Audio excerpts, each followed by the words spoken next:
정말 귀한 말씀이거든요. 예, 우리 하나님께 은혜를 받아보려고 하는데, 오늘 이 죽으면 죽으리이다, 하나님의 때를 위한 인생인데, 영상을 준비하다가 이분 영상을 보면서 이분도 이런 과정과 또 하나님의 만남이 있었구나 하는 느꼈어요. 여러분이 너무나 잘 아시는 분이에요. 김미경 강사님, 스타 강사 아시죠? 이분의 또 삶의 여정과 간증을 한번 보겠습니다. 음악 잘하는 게 재능이에요, 아니에요? 재능이에요? 그럼 막 그림 잘 그리는 거 재능이에요, 아니에요? 자, 그럼 마지막 질문 드리겠습니다. 공부 잘하는 거 재능이에요, 아니에요? 재능이에요. 왜?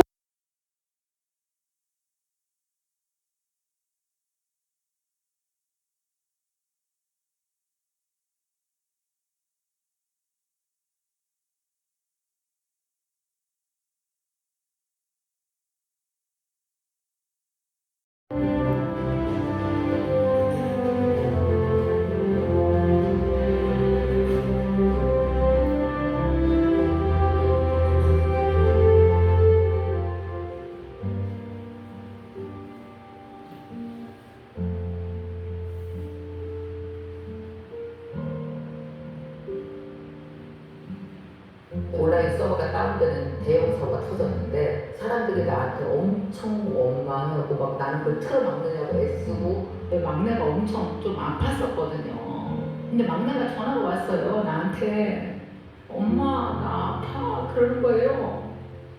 그럼 엄마가 얼른 집에 갈게. 이 소리가 안 나와요. 맨날 집에 못 간다고. 나 집에 가면 큰일 난다고. 회사 망한다고. 엄마가 할 일 너무 많아. 2시까지가 안 끝나. 그 말이 마음에서 막 나오면서 전화를 끊으면서 내가 입으로 툭하니 이 말을 했어요. 지랄이야. 그러니까 내가 완전히 침몰, 망가진 인간 같지가 않게 변하고 있었던 거예요. 그때 내 주위에 아무도 없는 거예요. 그래서 뭐 허허벌판 벌거벗고 서 있는 거죠. 아무도 없는데 하나님이 와서 나한테 옷을 입혀줘. 자, 이거 그때 느낀 뭐냐면 너 내 딸이고 옷 입고 이제 열심히 막 살지 말고 열심히 잘 살아. 막 사는 거랑 잘 사는 거랑 달라. 내 밖에 있으면 막 산다. 내 안에 있으면 잘 산다.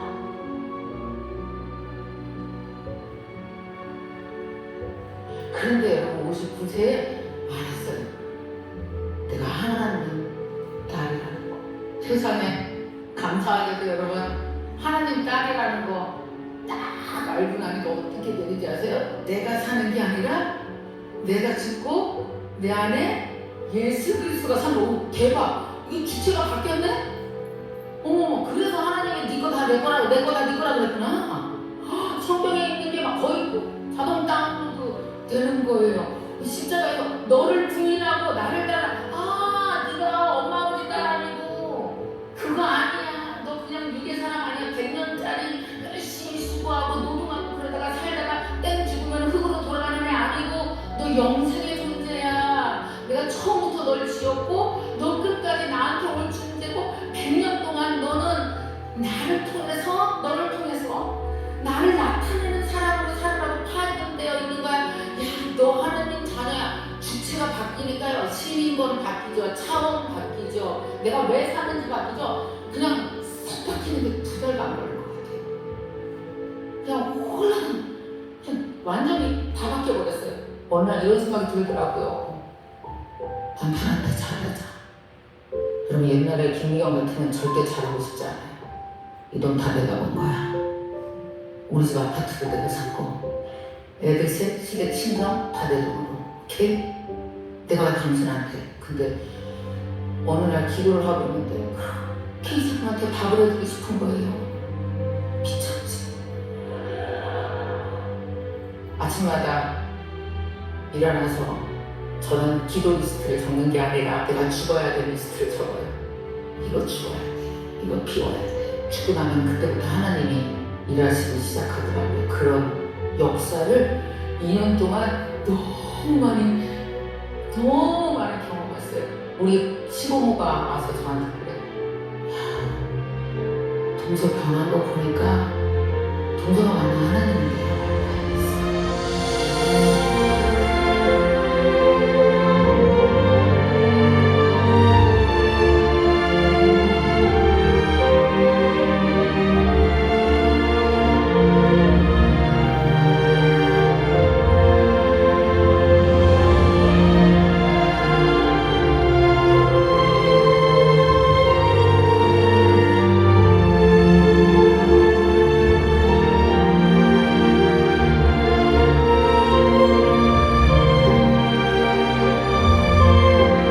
옛사람을 벗어버리고 새 사람을 입으라.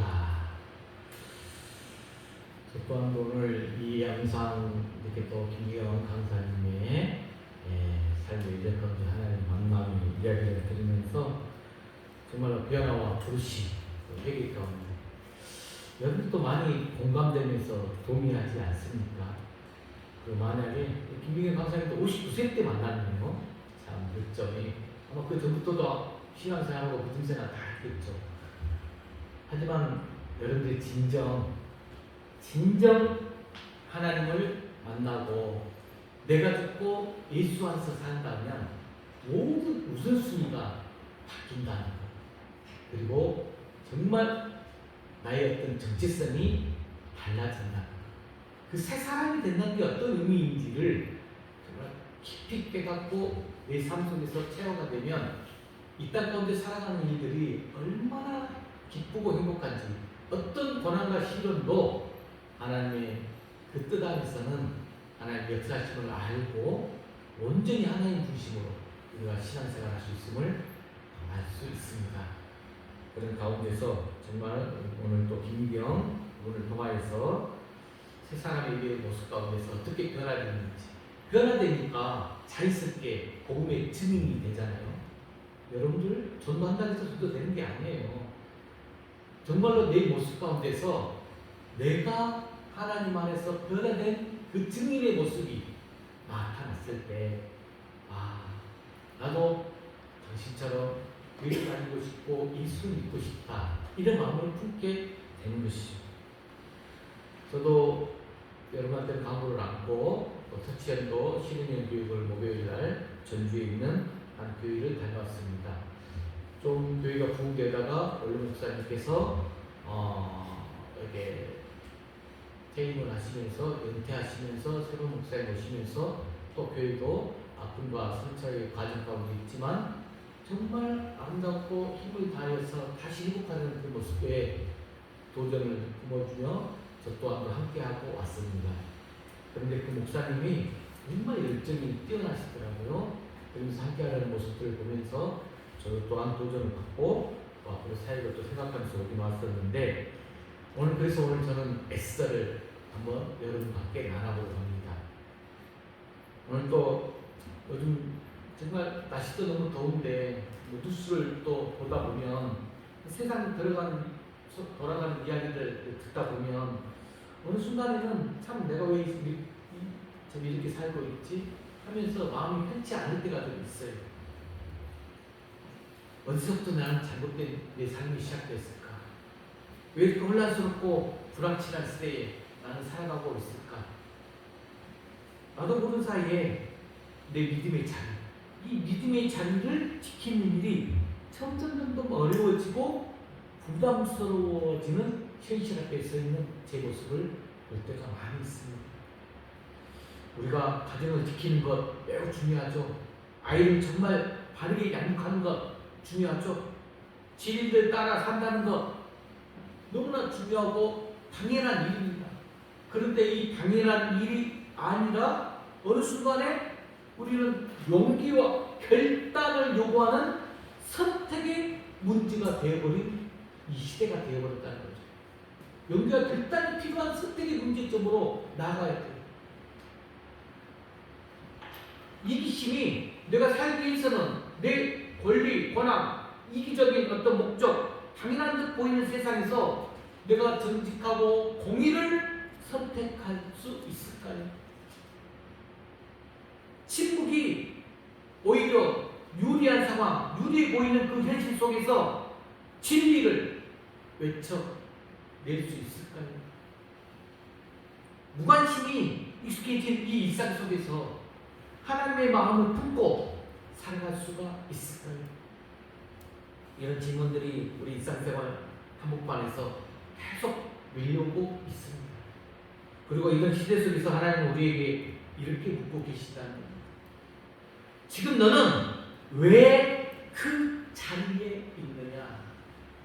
내가 너를 이때에 너의 가정에 너의 일터에 있게 한 이유가 무엇이겠느냐? 이 질문을 던져봅니다. 오늘 함께 나눌 이 에스더의 이야기는 단지 오래전에 페르시아 시대입니다. 그 페르시아 궁전에서 일어난 고난 극복, 어떤 승리의 이야기가 아닙니다. 그래서 오늘 살아가는 우리 모두에게 주시는 하나님의 질문을 던져주는 거예요. 우리 삶을 향한 하나님의 부르심에 대한 이야기입니다. 하나님의 부르심. 자, 여러분, 에스더는 사실 주목받지 못한 평범한 여인이었어요. 부모 없이 자라난 포로민 출신입니다. 이름 없는 고아에 불과했다는 거죠. 하지만 하나님은 세상의 기준으로 진짜 가장 약한 자를 택하셔서 가장 중요한 자리에 세우시고 가장 절박한 순간에 가장 담대한 믿음의 고백을 하게 하셨다는 거예요. 그래서 우리가 에스더 하면 생각나는 멋진 명언이 죽으면 죽으리이다. 이 말, 단순한 각오의 말이 아니죠.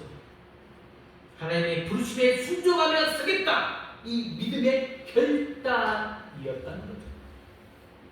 혹시 지금 여러분 삶 가운데 왜 이런 일이 나에게 지금 일어날까? 왜 하필 내가 이 자리에 있어야 할까?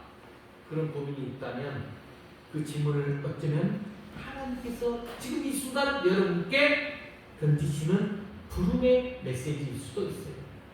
오늘 김민기 강사도 스타 강사로서 많은 일들을 하고 있고 강의 준비하고 있는데 갑자기 시스템이 다운되면서 얼마나 혼란과 정말로 그 순간 멘붕이 왔을까요? 그때 아들이 또 아프다고 연락이 왔는데 그 인간적 육적인 마음을 자신이 토로하면서 찾아오신 하나님을 만나는 그 순간에 모든 삶의 역사가 정체성이 바뀌면서 새로운 삶을 살아가는 모습을 우리 김기경 강사가 지금 보여주고 있었습니다. 여러분, 여러분이 부모로 또 직장인으로 또는 뭐 사업의 대표로 또는 교사로 있는 바로 그 자리가 지금 감당하고 있는 그 주변의 모든 관계와 책임의 자리가 하나님이 여러분을 통해서 일하시고자 하는 사명의 자리가 될 수 있다는 것이죠. 오늘 말씀을 통해서 하나님께서 우리 각 사람을 위하여 이때를 위하여 어떻게 부르시고 세우시는지를 함께 살펴보려고 합니다. 그리고 우리도 이렇게 고백하는 시간으로 나가기를 저는 개인적으로 소망해 봅니다. 주님, 제가 여기 있습니다. 이때를 위하여 저를 사용해 주십시오. 이런 고백을 통하여서 오늘 말씀에 그 부르심에 응답하는 은혜의 시간이 되시기를 주의로 간절히 축복합니다. 자, 그러면 첫 번째, 여러분의 시대에 통하여서 날 수 있는 것, 그냥 일어난 일이 아니라 하나님의 섭리 속에 세워진 에스더를 우리는 발견할 수가 있어요. 하나님의 섭리 가운데 세워진 에스더다. 여러분, 우리가 인생을 살아가는데 막 많은 사건과 상황들이 일어나요. 그러면 우리는 그런 상황을 닥치면서 그냥 우연히 이럴 수도 있겠지 말하는데, 하나님은 절대로 무게 가운데 우리를 어디에 두시지 않습니다. 하나님은 우리의 연약함 다 아세요. 아시면서도 그 속에서 하나님의 일을 이룰 수 있는 사람을 이렇게 세워줘요. 우리는 종종 어떤 일을 겹치고 할 때도 특별한 사람, 특별한 조건을 가진 사람만이 쓰임을 받는다라고 생각하지만, 하나님은 오히려 항상 보게 되는 세상에서 가장 작고 낮고 보잘것없는 자를 들어서 하나님의 뜻을 이루심을 볼 수 있습니다. 에스더가 바로 그런 사람이었다는 거예요. 에스더는 유대인들의 포로 공동체 때 그 포로민에서 태어난 거예요. 그러니까 이미 2세대 여성이야. 포로 시대 때 포로민의 자녀로 2세대로 태어났어요. 태어날 때부터 포로민이 됐어요. 그리고 일찍 부모님을 함께 여행 보냈어요. 고아가 되었어요. 그래서 누구 밑에 자라느냐? 사촌 오빠 모르드게. 그래서 모르드게 나오죠. 에스더의 사촌 오빠예요. 이방되어가지고 자라면서 그 시대에 바사 제국이 있는데 그 바사 제국이라는 거대한 이방 국가 안에서 자신의 그 정체성 다 드러내지도 못한 채 감추고 살아야 했던 사람이었어요. 그런 삶을 살아냈어요.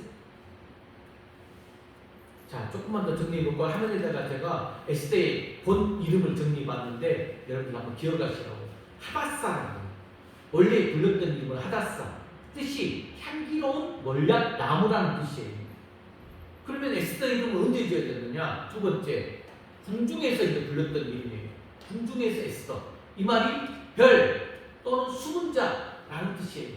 별 또는 숨은 자. 이는 그녀가 하나님의 백성임을 숨기고 살아야 했던 현실을 반영하고 있는 이름이죠. 그녀는 정치적 배경도 사회적 영향력도 뛰어난 학문도 전혀 가진 사람이 아니었어요. 그저 이름조차 기록될 일 없던 한 그냥 평범한 젊은 여인이었다는 거죠. 하지만 하나님은 그 한 사람을 택하시고 그녀를 지금 바사 제국 왕후로 세우시고 있어요. 그것도 그 전 왕후가 와스디 왕후였는데 이 왕후가 폐위된 후에 제국 전역에서 수백 명의 처녀들을 모집합니다. 그리고 그 중에 왕으로 선출된 자를 뽑았었는데 에스더가 선출된 후에 그 치열하게 궁중에서 남아서 하나님은 지금 에스더에게 특별한 은총을 하는 장면이 에스더 2장에 나오는데 한번 읽어볼까요? 에스더 2장 17, 18절. 자, 왕후가 되면서 하나님의 특별한 은총을 말합니다. 시작. 왕이 모든 여자보다 에스더를 더 사랑함으로 그가 모든 처녀보다 왕 앞에 은총을 얻은지라. 다음 구절. 왕이 그의 머리에 왕관을 씌우고 와스디를 대신하여 왕으로 삼은 후에 왕이 크게 잔치를 베푸니 이는 에스더를 위한 잔치라. 모든 지방관과 신하들을 위하여 잔치를 베풀고 또 각 지방에 세금을 면제하고 왕의 이름으로 큰 상을 줍니다. 에스더가 갑자기 궁금한 그 포로민 고아의 아이가 왕후가 되면서 너무나 특별한 은총을 지금 받은 장면이에요. 이 장면 단순히 한 여인의 성공 스토리가 아닙니다. 이것은 하나님의 보이지 않는 손길, 즉 하나님의 섭리 역사라는 것이에요. 섭리의 역사. 하나님의 이름은 에스더서 여러분 에스더서를 쭉 1장부터 읽어보면 하나님의 이름은 전체에 단 한 번도 등장하지 않아요. 않지만 그분의 계획에서 한 장면 가운데, 한 사람 가운데, 한 순간도 놓치지 않고 하나님이 작동하고 계심을 볼 수가 있어요. 하나님 이름이 안 나타난다니까. 그럼에도 불구하고 하나님의 섭리 가운데서 이루어짐을 한 사람, 한 장면, 한 사건 속에서 다 볼 수가 있다. 에스더는 전혀 몰랐어요. 지금 이 자리가 단순한 영광의 자리가 아니라 지금 그냥 갑자기 자기가 왕후가 되면서 추후에 민족을 살리기 위한 그 사명의 자리가 되어 나간다는 것을 전혀 몰랐어요. 하지만 하나님은 알고 계시다는 거죠. 그리고 때가 되면 그녀가 그 부르심의 이유를 알게 된 것을 준비하고 계셨다는 거죠. 여러분, 지금 여러분이 처한 현실 어떠합니까? 우리 보면 대부분 비슷해요. 매일 그 자녀와 함께 씨름하는 그 육아 또는 양육하는 그 자리가 때는 어떤 때는 버겁기도 하고 무가치하게 느껴지지 않습니까? 또 그 삶의 현장 직장 속에서 믿음과 현실 사이에서 두타리하면서 나는 여기서 지금 뭘 하고 있는 걸까 하면서 그런 회의감이 들지는 않습니까? 또 반복되는 일상생활, 그 가사생활, 노동, 돌봄, 또 사소해 보이는 이 봉사, 섬김, 내 인생에서 진짜 이런 삶과 아무런 상관이 없어 보이지는 않습니까?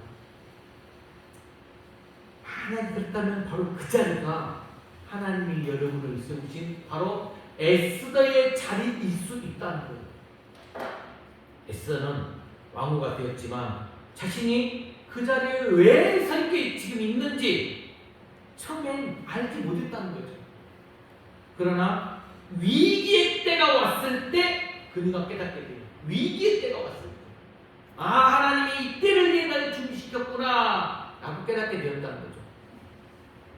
여러분이 지금 위치도, 여러분의 지금 그 위치도 단순한 생존의 자리가 아니라 부르심의 자리구나 오늘 깨닫길 바랍니다. 내가 원해서 오른 자리가 아니라 해도 그 자리에 하나님의 섭리와 목적이 담겨 있다면 그 자리는 위대하고 의미 있는 자리입니다. 지금은 보잘것없이 보일 수 있어요. 사람들이 인정해 주지 않을 수 있어요. 그런데 하나님이 인정하신 자리라면 그것은 이미 거룩한 사명의 현장입니다. 사랑하는 성도 여러분, 혹시 지금 상의되는 평범해서 나는 하나님께 쓰임받은 사람이 아니야 느끼신 분 계십니까? 여러분, 아닙니다. 하나님은 특별한 사람이 아니라 이렇게 자리를 소중히 여기는 사람을 들어 사용하신다는 말씀입니다. 내가 지금 함께하고 있는 가정, 매일 반복되는 직장, 곁들여 보기엔 작은 교회 섬김의 이 자리, 이 모든 것이 하나님이 이 시대에 나를 심으신 자리임을 믿으시기 바랍니다. 에스더는 왕후가 됐을 때 사명을 몰랐지만 하나님은 그때도 일하고 계셨고 때가 됐을 때 그 자리가 사명임을 깨닫게 하셨습니다. 지금은 내가 왜 이 자리에 있는지 잘 모르더라도 믿음으로 고백하며 나아가시기 바랍니다. 하나님, 지금 이 자리가 하나님의 섭리라면 제가 그 뜻을 따라 살아가겠습니다. 오늘도 이 자리를 믿음으로 감당하겠습니다. 그리고 이 고백이 우리가 살아가는 하루하루 삶 속에서 하나님의 뜻을 이루어가는 거룩한 시작이 되기를 주의로 간절히 소망해 봅니다. 자, 두 번째, 하나님의 섭리 속에 세워진 에스더 가운데 어느 때에 하나님의 구심을 깨닫게 된다? 위기의 때에 하나님의 구심을 깨닫는다는 것을 우리가 좀 더 깊이 한번 살펴봅시다. 여러분, 우리는 다 하나님의 섭리 가운데 섭리 아래 살아간다고 믿고 있어요. 하지만 여러분 잘 생각해 보세요. 그 섭리가 현실 가운데로 돌아와요. 현실이 돼요. 또 어느 순간 내가 믿음의 결단으로 이어지는 그 순간은 어느 때가 많이 있습니까? 보통 평안할 때가 아니라 우리의 마음이 흔들릴 수밖에 없는 위기의 때에 그래요. 에스더도 그랬다는 거예요. 왕후가 되었지만 그 자리가 하나님의 부르심이었다는 것을 몰랐어요. 그랬던 어느 날의 바사 제국 저녁에 왕이 무서운 칙령을 내리거든요. 어떤 칙령이냐? 유대인들을 모두 죽이라. 이런 하만의 음모가 왕의 도장으로 딱 찍혀 공포처럼 퍼져 나가버렸어요. 모든 유대인들, 와, 우리 다 죽었구나. 절망에 빠졌고 그 절망의 자리에서 에스더가 결정해야 될 그 순간이 지금 찾아왔다는 거예요. 그녀만이 왕에게 말할 수 있는 사람이었기 때문에. 하지만 왕이 부름없이 나가게 되면 이때 그 당시에는 목숨을 잃어버릴 수가 있는 위험한 일이었습니다. 그때 사촌오빠 모르드게가 에스더에게 편지를 보내면서 말한 본면의 내용이 나와요. 자, 읽어볼까요? 4장 13절 14절 시작. 모르드게가 그를 시켜 에스더에게 화답하되 너는 왕궁에 있으니 모든 유다인 중에 홀로 목숨을 건지리라 생각하지 말라. 이때에 네가 만일 잠잠하여 말이 없으면 유다인은 다른 데로 말미암아 너희와 구원을 얻으려니와 너와 내 아버지 집은 멸망하리라. 네가 왕의 자리를 얻은 것이 이때를 위함이 아닌지 누가 알겠느냐. 참 하나님의 이끄심과 섭리 모르드게를 통해서 말하는데 이 말씀은 지금 단순한 조언이 아니에요. 하나님께서 에스더에게 보내신 음성이었다는 거죠. 음성. 에스더야, 네가 지금 이 자리에 있는 건 그저 운이 좋아서 있었던 것이 아니야. 바로 이때 지금 이 일을 위해서 내가 너를 여기까지 인도하 가란다. 여러분, 지금 우리의 삶에도 항상 이런 때가 있어요. 때. 가족 안에서 마음이 멀어진 누군가와 화해하고 용서할 이때가 있을 수 있습니다. 직장인과 사회에서 불의에 눈 감지 않고 믿음으로 정직을 선택해야 될 이때가 있을 수 있습니다. 교회 안에서도 다른 사람이 아니라 내가 먼저 헌신하고 책임져야 할 이때가 올 수 있습니다. 그때 우리는 흔히 이렇게 말을 할 수가 있어요. 아유, 제가 뭘 할 수 있겠어요. 지금은 제가 해야 될 때가 아닌 것 같아요. 다른 사람이 더 잘할 수 있어요. 하지만 하나님은 이렇게 말씀하시다는 거죠. 내가 너를 이때를 위해 세웠다. 모르드게는 말했죠. 유다인은 다른 데로 말미암아 너희와 구원을 얻으려니와. 이 유대인들을 너가 안다 해도 이 말이 지금 무슨 뜻이냐면 하나님은 당신의 계획 반드시 이루시는데 애써 너가 하지 않더라도 하나님은 다른 방법으로도 역사하실 것이다 라는 말이에요. 여기서 여러분들 잘 알아야 돼요. 우리도 마찬가지야. 하나님은 반드시 여러분을 통해서 일하기를 원하지만 여러분들이 믿음의 결단과 순종이 않을 때는 다른 방법으로 하나님의 뜻을 반드시 이루세요. 그런데 중요한 것은 만약에 이때도 에스더가 응답하면 그 하나님의 역사에 직접 쓰임받는 은혜의 통로자가 경험할 수 있다는 거죠. 여러분도 마찬가지예요. 여러분, 하나님의 일은 우리가 아니어도 이루어집니다. 하지만 우리가 순종하면 그 일에 함께하는 특별한 기쁨과 감격을 누릴 수 있다는 거죠. 여러분, 믿음은 우리가 말로만 고백하는 것이 아니에요. 여러분, 착각하지 마세요. 어떤 위기의 결정적인 순간에 결단으로 보여주는 것이에요. 내 상황과 삶 가운데서, 내 행동 가운데서 정말로 어떤 우선순위를 두면서 결단하는가, 그때 믿음을 볼 수가 있어요. 에스더는 두려움 속에서도 지금 죽으면 죽으리이다 라고 고백하며 나가고 있어요. 그 결단이 민족을 살리는 길이 되었습니다. 하나님은 오늘 또 우리에게 조용히 물으십니다.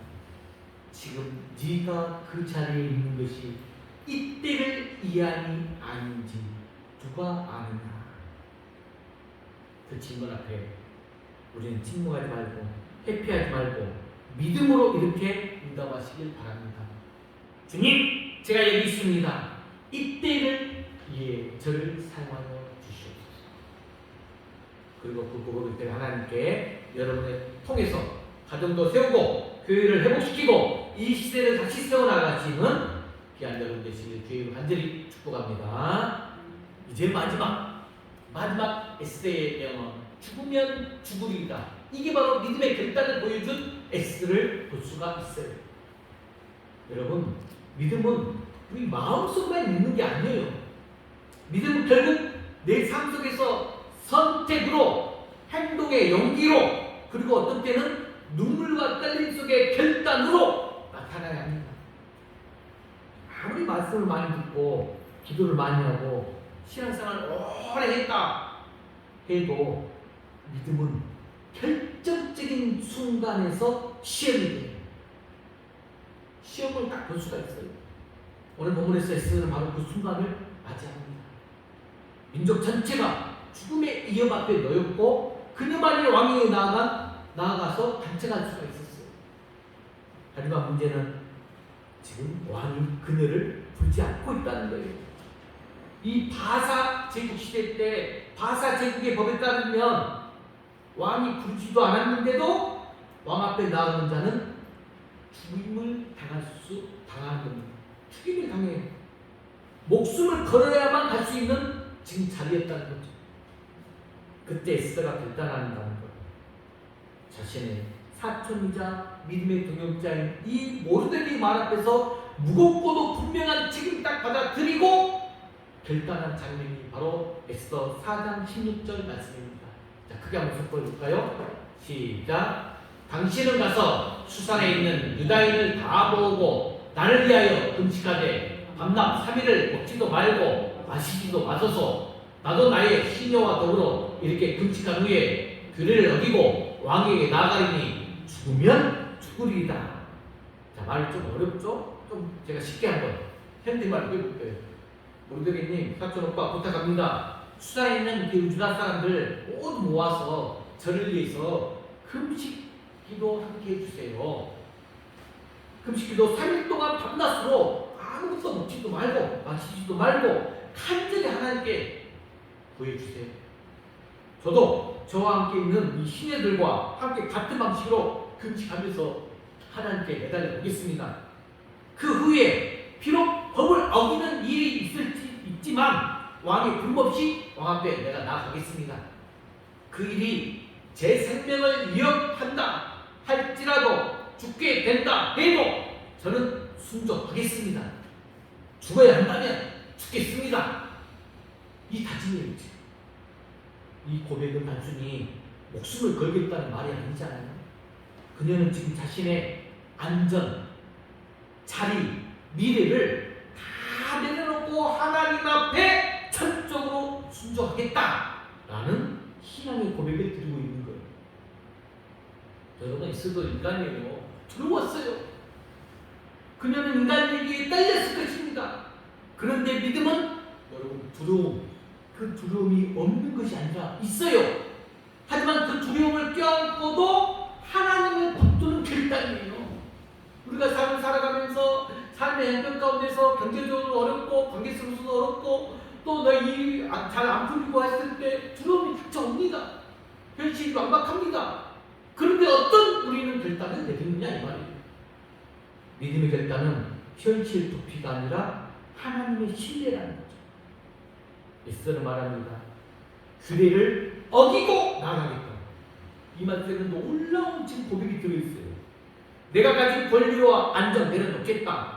왕이 아니라 하나님께서 나의 생명을 주장하는 사실을 나는 믿는다. 이 일의 결과가 어떻든 저는 하나님의 뜻을 따르겠습니다. 라는 결단입니다. 여러분, 믿음의 길에는 여러분 신앙생활 하다 보면 이 믿음의 여정 가운데서는 반드시 작은 죽음이 따라옵니다. 오늘 미라를 찬양도 부르고 오늘 아까 김미경 강사의 말도 내가 죽고 내 안에 주님이 사니 2달밖에 안 걸렸다겠어요. 모든 삶의 변화가 막 살았던 인생 잘 살아가고 바뀌었어요. 우리는 막 살고 있거든요. 내 자존심을 내려놓는 이 작은 죽음, 편한 선택을 내려놓는 이 죽음, 익숙한 것을 내려놓는 죽음이 필요합니다. 두려움 너머로 한 발 내딛는 죽음도 필요합니다. 하지만 그 죽음은 여러분 끝이 아니라는 것, 하나님이 다시 살리시는 은혜의 시작임을 꼭 기억하시기 바랍니다.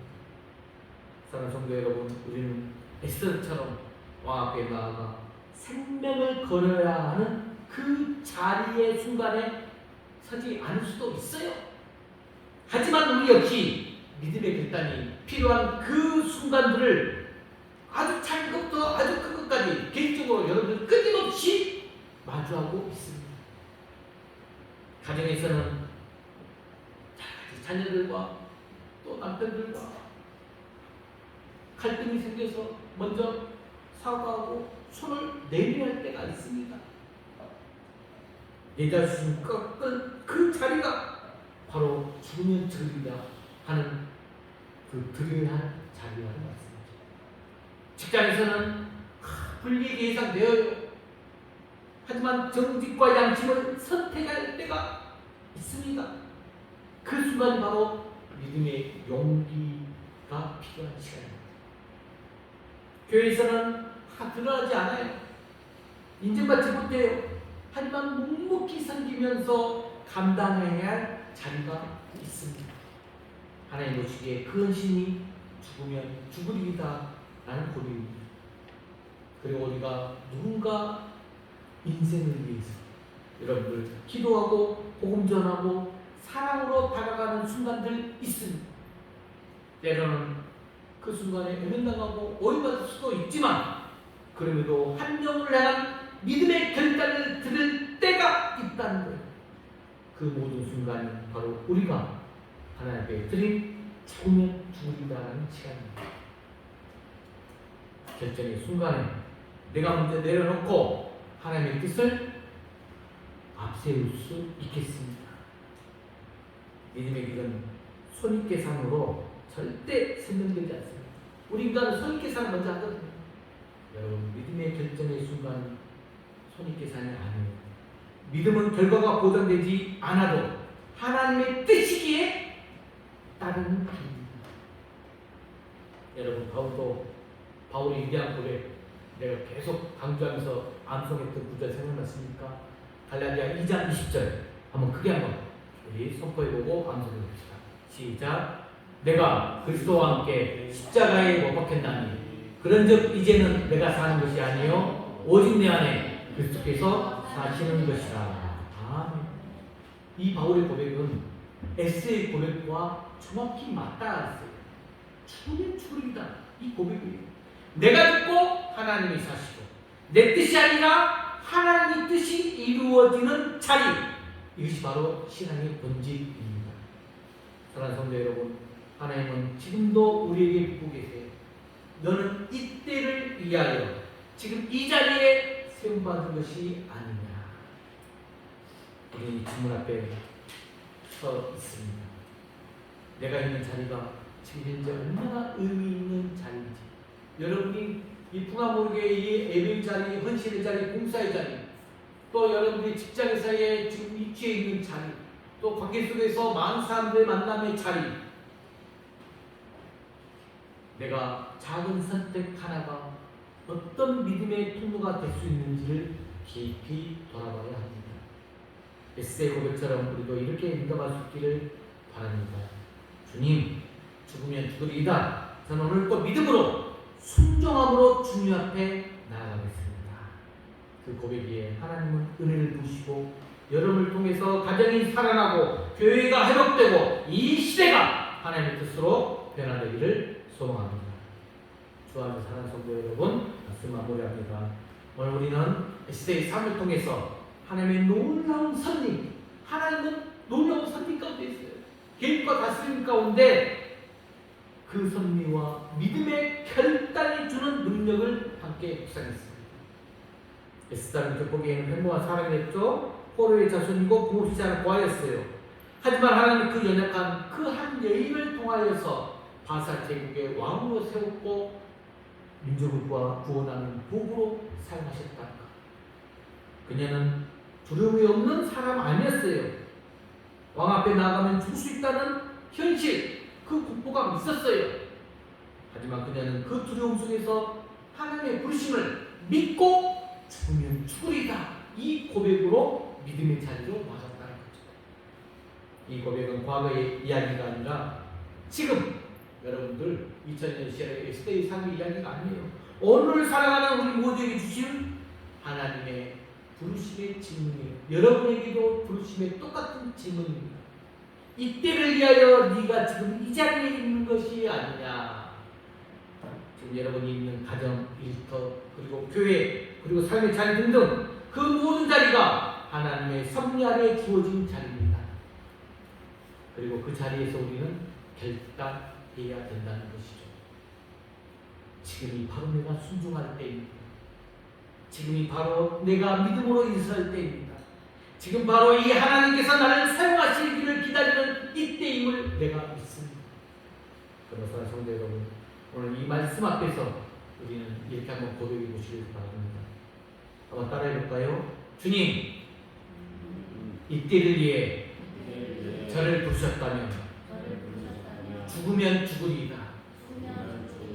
저는 믿음으로 나아가겠습니다. 주님, 제 삶을 사용해 주옵소서. 하나님은 이 고백 결코 예민하지 않으십니다. 하나님의 일은 언제나 한 사람의 결단에서부터 시작돼요. 한 사람의 기도에서부터 시작돼요. 한 사람의 눈물로부터 시작돼요. 또한 한 사람의 순종으로 역사는 일어납니다. 그리고 그 한 사람의 믿음을 가진 그 한 사람이 바로 오늘 말씀의 주인공 에스더였고, 오늘 그 한 사람이 바로 여러분일 수도 있습니다. 에스더처럼 오늘 자리를 믿음의 현장으로 바꾸고 삶을 통해 하나님의 구원의 역사에 동참하는 복된 사명자가 되기를 주 예수 그리스도의 이름으로 간절히 축원합니다. 이 시간 우리 미랄 찬양 부르면서 말씀에 큰 은혜로 기도의 결단을 한번 나누겠습니다. 세상을 구원하기 전에 흘러야 할 피가 필요하다면, 죄인을 대신하기에 희생을 제물로 필요하시다면 내 생명, 내 재단에 바치기, 주 영광에 바치기, 이 믿음의 찬양, 미랄 찬양하면서 결단의 기도처럼 나누겠습니다. 세상을 구원하기 위해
우리 각 사람 각자를 향한 하나님의 뜻과 섭리를 깨닫게 하심을 감사드립니다.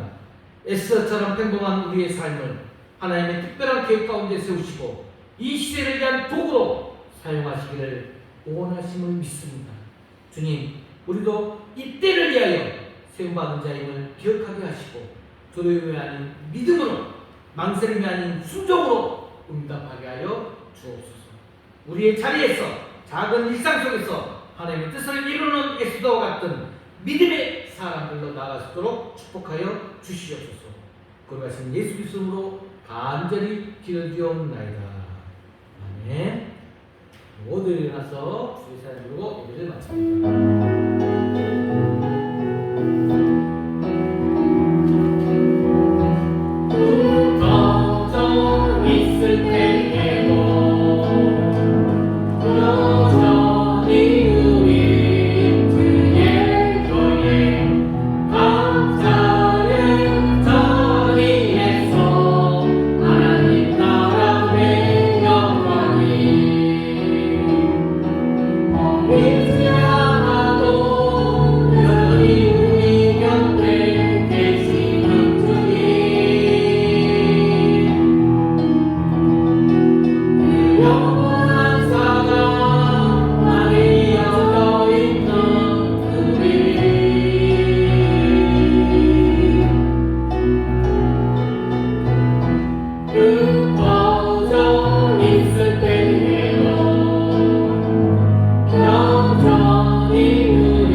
이제는 죽음을 각오하고 믿음으로 결단한 자에게 은혜를 부어주시는 우리 주 예수 그리스도의 은혜와 역사의 모든 때를 주관하시며 우리를 각자의 자리로 부르시고 세우시는 하나님 아버지의 크신 사랑과 우리로 하여금 죽으면 죽으리다 이 고백으로 이 시대 속에서 믿음의 결단을 하게 하시는 성령님의 위로와 능력과 감동 교통하시니 오늘 주님의 말씀 앞에 서서 에스더처럼 이 때를 위하여 준비된 자로 살아가기를 결단하는 우리 풍화물의 모든 성도들 머리머리 예와 그 가정과 직장과 일대에 이제와 영원히 함께 있을지어다.